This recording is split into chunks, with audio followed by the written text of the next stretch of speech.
The Prophet of Allah for 13 years in Mecca, live this with me, 13 years in Mecca, prosecuted, harmed, sworn at, spat at, had dust thrown in his face. They killed his companions. For what? For what? What crime did he do? What crime did he do? What? He looked at someone's sister? What? He didn't cough up his money at the end of the business transaction? What crime did he do? 13 years.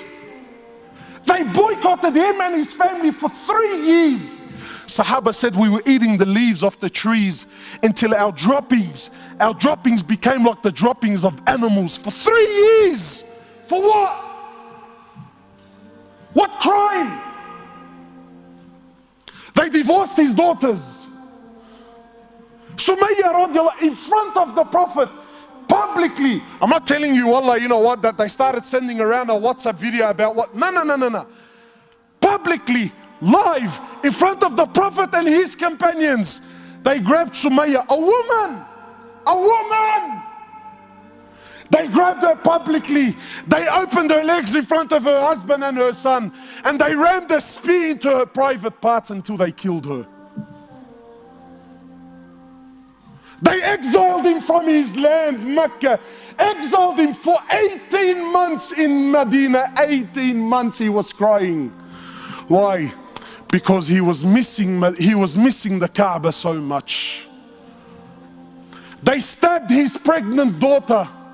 As a result, she lost her child. 8 or 6, a few months later, she ended up dying in Medina. He buried every one of his children while he was alive, except for Fatima. In Uhud, they massacred the dead. His uncle Hamza, they cut his nose off, they cut his ears off, they ripped his liver out. Hind took a bite from his liver and spat it on the floor. Sahaba said when the Prophet of Allah seen Hamza, we never seen him cry like he cried when he seen his uncle Hamza. In narrations, he prayed janazah for his uncle 70 times. So much hurt and so much pain. For years. And then when Fatah Makkah came, and now he comes back victorious with an army of 10,000 companions, an army the which Arabia never seen in their lives. Men who at the drop of a word were happy to give their lives just to see him smile. He enters into the Haram of Mecca, 10,000 soldiers surrounding, and those people that harmed him for years and years and years. Not Muslims. And I'm asking you to forgive your Muslim brother. God forbid I should ask you to forgive kafar. I'll be labeled on the payroll, scholar for $1. Wallahi, you mop the floor with me. So I'm not even going to dare to go down that road. God forbid we should follow the sunnah of Rasulullah sallallahu alaihi wasallam. No way, brother. He enters into the Haram, 10,000 soldiers surrounding the Haram. Those people that harmed him for years and years. Where are they going to go now, bro? Talk about the tables turning, huh? So he looks at them. He says to them, and what do you think I will do with you today? What do you think I will do today? They said, you're an honorable, generous person, the son of an honorable, generous person. The Prophet of Allah turns around and says to the kuffar, اذهبوا فأنتم الطلقاء. Go, every single one of you are free, I forgive you.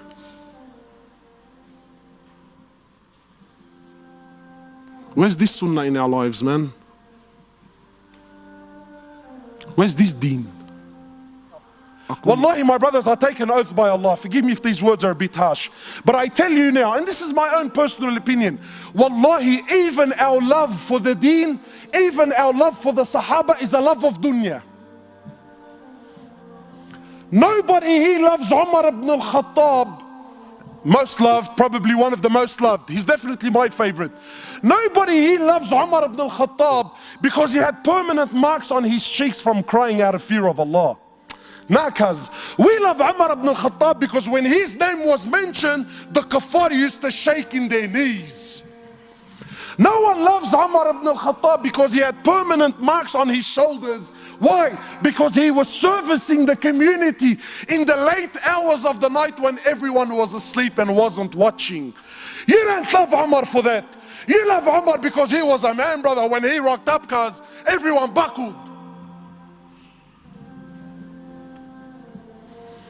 The Prophet of Allah who we claim we love. Because I'm sure you're thinking in your mind, Wallah brother, may Allah reward you, very nice khutbah, very emotional, very touching, because you don't understand what this person did to me is unforgivable. And I repeat, there is absolutely no scenario. I don't care if he shot your mother, he shot your father, he raped your child. I don't care what scenario you could possibly throw at me. Forgiveness is the key.